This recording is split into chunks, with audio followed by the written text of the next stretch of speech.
Patriarcas e Profetas. Capítulo 41. Apostasia no Jordão. Com coração alegre e fé renovada em Deus, os exércitos vitoriosos de Israel haviam voltado de Bazã. Já haviam ganho posse de valioso território e estavam confiantes na conquista imediata de Canaã. Apenas o rio Jordão se achava entre eles e a terra prometida. Do outro lado do rio, precisamente, havia uma fértil planície, coberta de verdor, regada de torrentes oriundas de copiosas fontes e sombreada de palmeiras luxuriantes. Na extremidade ocidental da planície, erguiam-se as torres e palácios de Jericó, tão abrigada em seus bosques de palmeiras que era chamada a Cidade das Palmeiras. Do lado oriental do Jordão, entre o rio e o elevado planalto que estiveram a atravessar, havia também uma planície, com vários quilômetros de largura e que se estendia a alguma distância ao longo do rio. Este vale abrigado tinha o clima dos trópicos.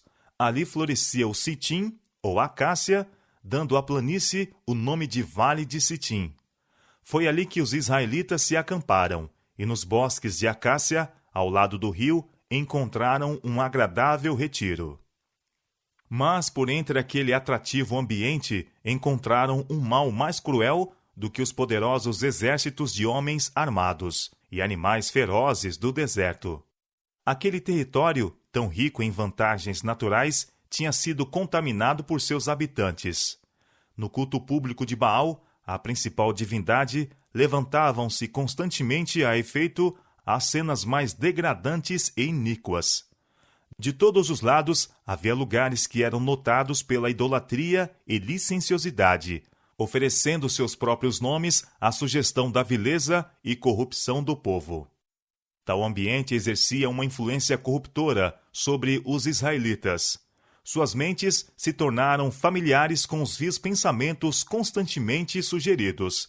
Sua vida de comodidade e inação produzia os seus efeitos desmoralizadores. E quase inconscientemente estavam a afastar-se de Deus e chegando a uma condição em que seriam fáceis presas da tentação.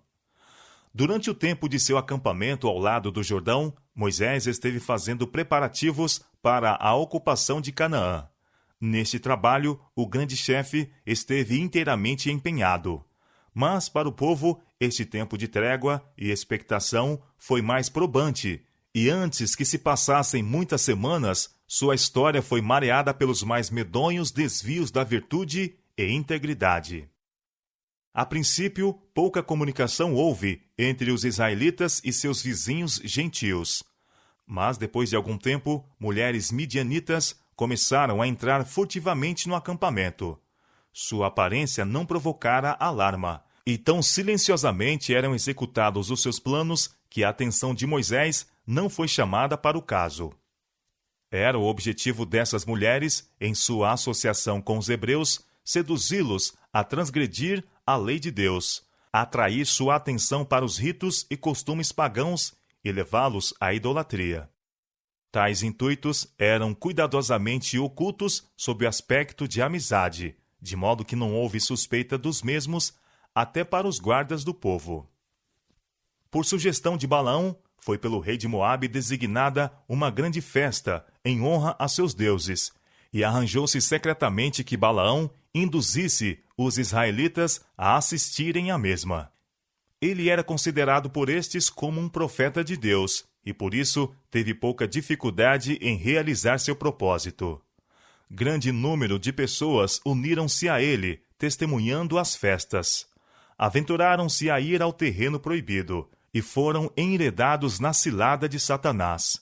Iludidos pela música e dança e seduzidos pela beleza das vestais gentílicas, romperam sua fidelidade para com Jeová. Unindo-se nos folguedos e festins, a condescendência com vinho enuviou-lhes os sentidos e derribou as barreiras do domínio próprio. A paixão teve pleno domínio, e, havendo contaminado a consciência pela depravação, foram persuadidos a curvar-se aos ídolos. Ofereceram sacrifícios sobre os altares gentílicos e participaram dos mais degradantes ritos. não demorou muito para que o veneno se espalhasse como uma infecção mortal pelo acampamento de Israel. Aqueles que teriam conquistado seus inimigos na batalha foram vencidos pelos ardis das mulheres gentílicas. O povo parecia ter endoidecido. Os príncipes e principais homens estavam entre os primeiros a transgredir, e eram tantos os culpados dentre o povo que a apostasia se tornou nacional. Juntou-se, pois, Israel a Baal-Peor. Quando Moisés se apercebeu do mal, as tramas de seus inimigos tinham sido tão bem-sucedidas que não somente se achavam os israelitas a participar do culto licencioso do Monte Peor, mas os ritos pagãos estavam vindo a ser observados no acampamento de Israel. O idoso chefe encheu-se de indignação e acendeu-se a ira de Deus. As suas práticas iníquas fizeram para Israel aquilo que todos os encantamentos de Balaão não poderia fazer: separaram-nos de Deus. Por meio de juízos que se não fizeram esperar, o povo foi despertado para a enormidade de seu pecado. Uma pestilência terrível irrompeu no arraial, da qual dezenas de milhares de pronto foram presas. Deus ordenou que os chefes desta apostasia fossem mortos pelos magistrados. Esta ordem foi prontamente obedecida. Os transgressores foram mortos. Então seus corpos foram suspensos à vista de todo Israel.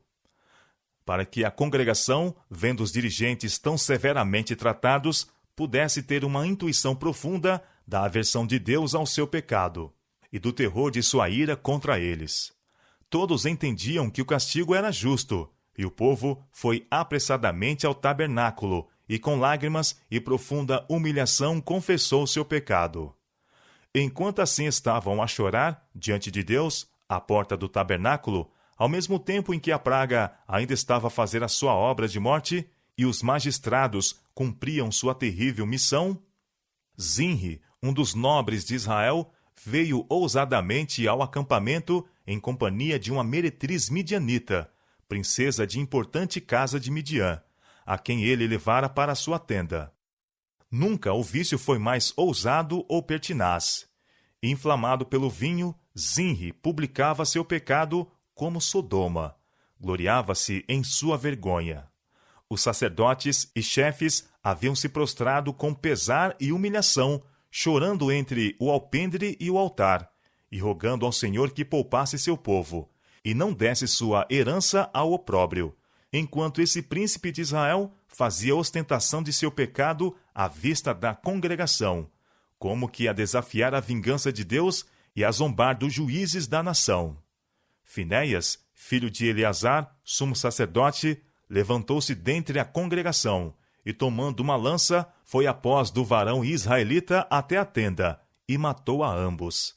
Assim a praga cessou, enquanto o sacerdote, que executara o juízo divino, foi honrado perante todo o Israel, e o sacerdócio foi confirmado a ele e a sua casa para sempre. Finéias desviou a minha ira de sobre os filhos de Israel. Foi a mensagem divina. Portanto, dize: eis que lhe dou o meu concerto de paz, e ele e a sua semente depois dele terá o concerto do sacerdócio perpétuo, porquanto teve zelo pelo seu Deus e fez propiciação pelos filhos de Israel. Os juízos que visitaram Israel, por causa de seu pecado em Sitim, destruíram os sobreviventes daquela vasta multidão que quase 40 anos incorrera nesta sentença. Certamente morrerão no deserto. A contagem do povo, feita por determinação divina, durante seu acampamento nas planícies do Jordão, mostrou que dos que foram contados por Moisés e Arão, o sacerdote, quando contaram os filhos de Israel no deserto de Sinai, nenhum deles ficou, senão Calebe, filho de Jefoné, e Josué, filho de Num. Números capítulo 26, versos 64 e 65. Deus enviara juízos sobre Israel por haverem cedido às seduções dos midianitas, mas os tentadores não deveriam escapar da ira da justiça divina. Os amalequitas, que haviam atacado Israel em Refidim, caindo sobre aqueles que estavam desfalecidos e cansados na retaguarda das hostes, só muito tempo depois é que foram punidos. Mas os midianitas que o seduziram ao pecado tiveram de sentir prontamente o juízo de Deus como sendo os inimigos mais perigosos. Vinga os filhos de Israel dos midianitas, foi a ordem de Deus a Moisés. Depois, recolhido serás aos teus povos. Esta ordem foi imediatamente obedecida. 1000 homens foram escolhidos de cada tribo e enviados sob a chefia de Finéias, e pelejaram contra os midianitas, como o Senhor ordenara a Moisés. Mataram mais, além dos que já foram mortos, o rei dos midianitas, 5 reis dos midianitas. Também a Balaão, filho de Beor, mataram a espada. As mulheres também, que foram feitas prisioneiras pelo exército atacante, foram mortas por ordem de Moisés, como os mais culpados e perigosos dos adversários de Israel. Tal foi o fim daqueles que imaginaram malefício contra o povo de Deus. Diz o salmista: As gentes precipitaram-se na cova que abriram, na rede que ocultaram ficou preso o seu pé. Pois o Senhor não rejeitará o seu povo, nem desamparará a sua herança, mas o juízo voltará a ser justiça. Quando os homens acorrem em tropel contra a vida do justo, o Senhor fará recair sobre eles a sua própria iniquidade e os destruirá na sua própria malícia. Salmo capítulo 9, verso 15 e Salmo capítulo 94, versos 14, 15, 21 e 23. Quando Balaão foi chamado para amaldiçoar os hebreus, não pôde, com todos os seus encantamentos, trazer mal sobre eles, pois o Senhor não viu iniquidade em Israel, nem contemplou maldade em Jacó. Números capítulo 23, verso 21. Mas, quando em virtude de cederem à tentação, transgrediram a lei de Deus, sua defesa se afastou deles. Quando o povo de Deus é fiel aos seus mandamentos, contra Jacó não vale encantamento, nem adivinhação contra Israel. Daí, exercer Satanás todo o seu poder e seus ardis para o seduzir ao pecado. Se aqueles que professam ser depositários da lei de Deus se tornam transgressores de seus preceitos, separam-se de Deus e serão incapazes de subsistirem perante seus inimigos. Os israelitas que não puderam ser vencidos pelas armas ou pelos encantamentos de Midian foram presa de suas meretrizes. Tal é o poder que a mulher, alistada ao serviço de Satanás, tem exercido para prender e destruir as almas. A muitos feridos derribou, e são muitíssimos os que por ela foram mortos. Provérbios capítulo 7, verso 26. Foi assim que os filhos de Sete foram desviados de sua integridade, e a semente santa se tornou corrupta. Assim foi José tentado. Assim traiu Sansão a sua força, a defesa de Israel, nas mãos dos filisteus. Nisto, Davi tropeçou. E Salomão, o mais sábio dos reis, que 3 vezes fora chamado o amado de seu Deus, tornou-se escravo da paixão e sacrificou sua integridade ao mesmo poder fascinante. Ora, tudo isto lhe sobreveio como figuras, e estão escritas para aviso nosso, para quem já são chegados os fins dos séculos. Aquele, pois, que cuida estar em pé, olhe, não caia. 1 Coríntios, capítulo 10, versos 11 e 12. Satanás bem conhece o material com que tem a lidar no coração humano.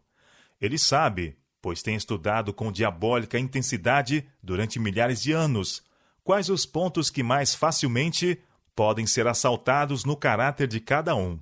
E durante gerações sucessivas tem ele operado a fim de subverter os homens mais fortes, os príncipes de Israel, pelas mesmas tentações que tiveram tanto êxito em Baal-Peor.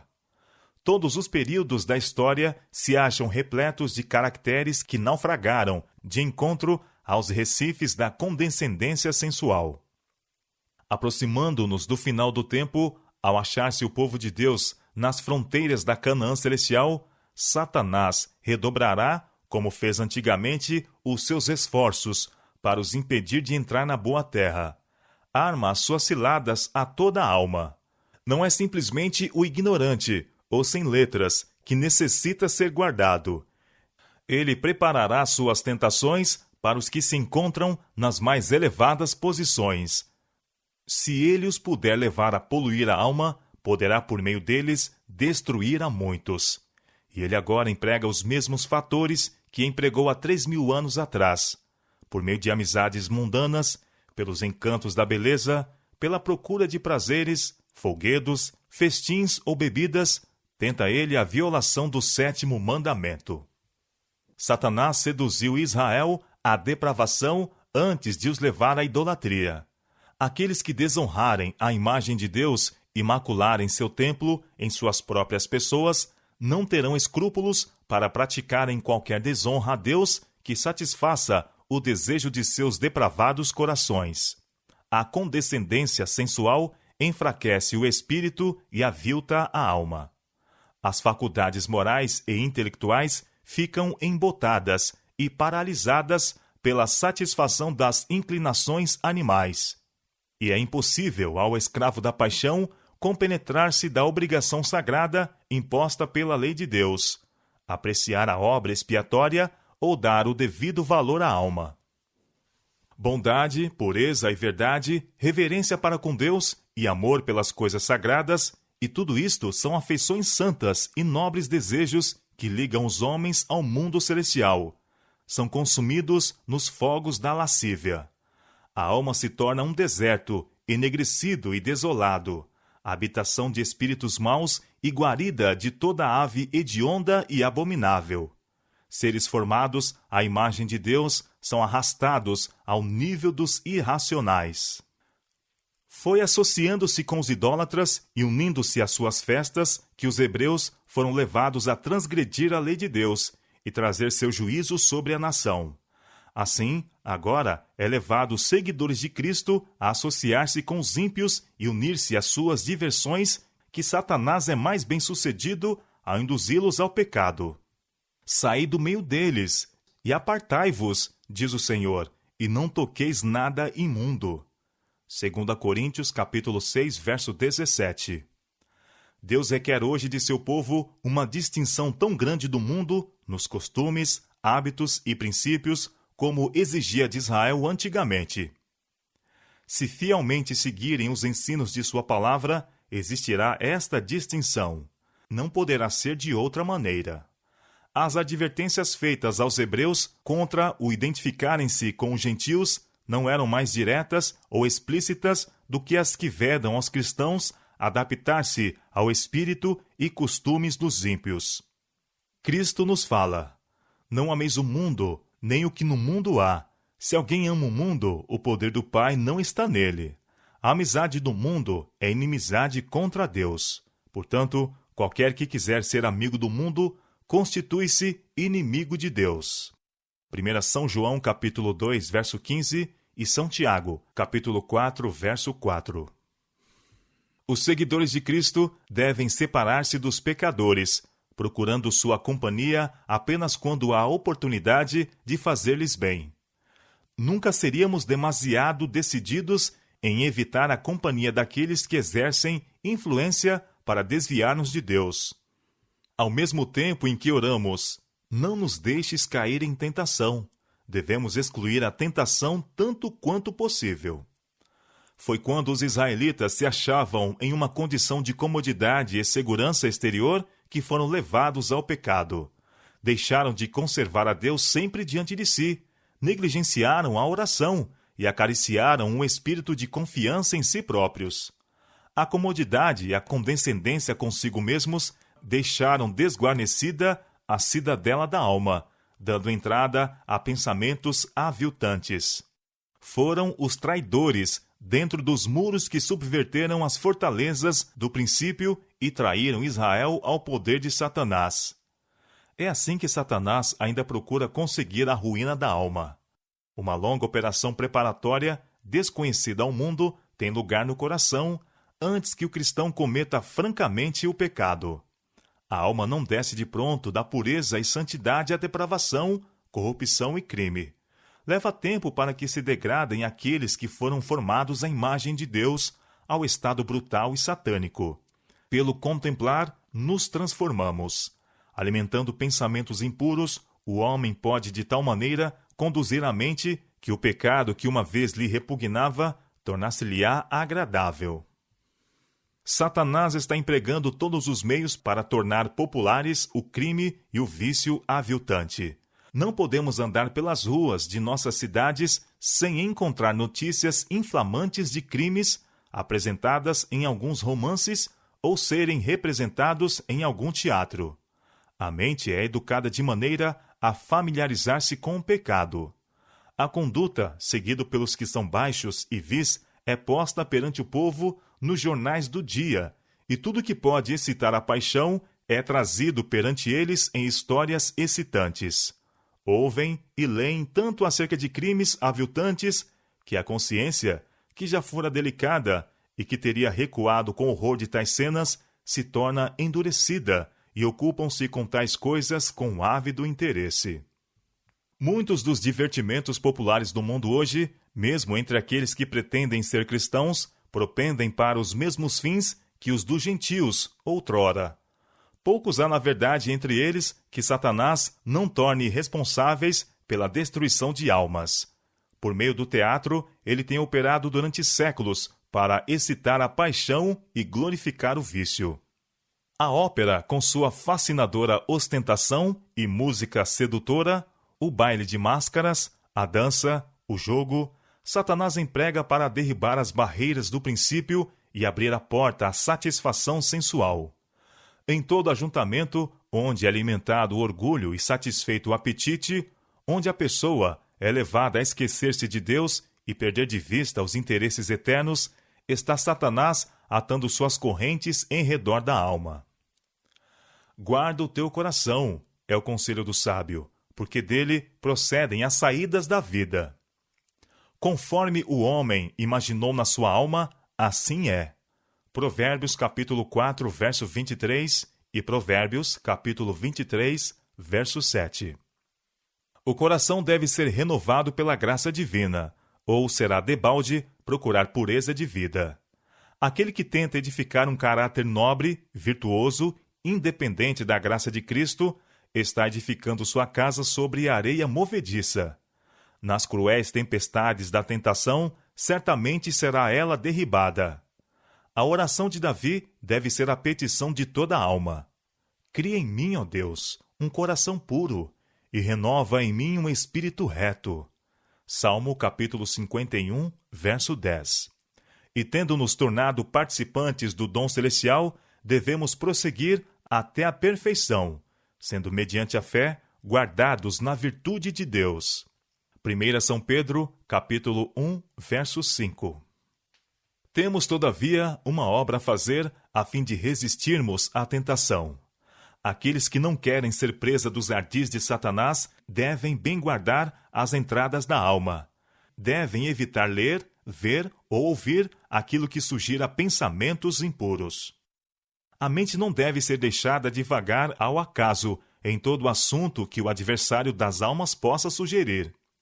Cingindo os lombos do vosso entendimento, diz o apóstolo Pedro, sede sóbrios, não vos conformando com as concupiscências que antes havia em vossa ignorância.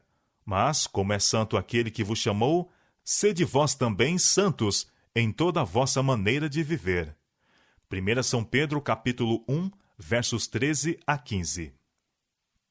Tudo que é verdadeiro, tudo que é honesto, tudo que é justo, tudo que é puro, tudo que é amável, tudo que é de boa fama, se há alguma virtude e se há algum louvor, nisto pensai. Filipenses capítulo 4, verso 8. Isto exigirá oração fervorosa e incessante vigiar. Devemos ser auxiliados pela influência permanente do Espírito Santo, que atrairá a mente para cima e habituá-la a ocupar-se com coisas puras e santas. E devemos fazer estudo diligente da palavra de Deus. Como purificará o mancebo o seu caminho? Observando, conforme a tua palavra. Escondi a tua palavra no meu coração, diz o salmista, para não pecar contra ti. Salmo capítulo 119, versos 9 a 11. O pecado de Israel em Bet-peor acarretou o juízo de Deus sobre a nação, E embora os mesmos pecados hoje não sejam punidos tão prontamente, de um modo tão certo, eles terão a sua paga. Se alguém destruir o templo de Deus, Deus o destruirá. 1 Coríntios capítulo 3, verso 17. A natureza determinou penas terríveis a estes crimes, penas estas que mais cedo ou mais tarde serão infligidas a todo transgressor. São estes pecados, mais do que outros qualquer, os que têm causado a terrível degeneração de nossa espécie e o cortejo de moléstias e miséria que faz a desgraça do mundo. Os homens podem ter êxito ao esconder de seus semelhantes as suas transgressões, mas nem por isso deixarão de ceifar infalivelmente os resultados em sofrimentos, moléstias, imbecilidade ou morte. E além desta vida, encontra-se o tribunal do juízo, com sentenças de eterna punição. Os que cometem tais coisas não herdarão o reino de Deus, mas com Satanás e os anjos maus terão parte naquele lago de fogo, que é a segunda morte. Gálatas, capítulo 5, versos 21 e Apocalipse, capítulo 20, verso 14. Os lábios da mulher estranha destilam favos de mel, e o seu paladar é mais macio do que azeite, mas seu fim é amargoso, como o abismo, agudo como a espada de 2 gumes. Afasta dela o teu caminho, e não te aproximes da porta da sua casa, para que não des a outro a tua honra, nem os teus anos a cruéis, para que não se fartem os estranhos do teu poder e todos os teus trabalhos entrem na casa do estrangeiro. E gemas no teu fim, quando consumirem a tua carne e o teu corpo. Sua casa se inclina para a morte. Todos os que se dirigem a ela não voltarão. Seus convidados estão nas profundezas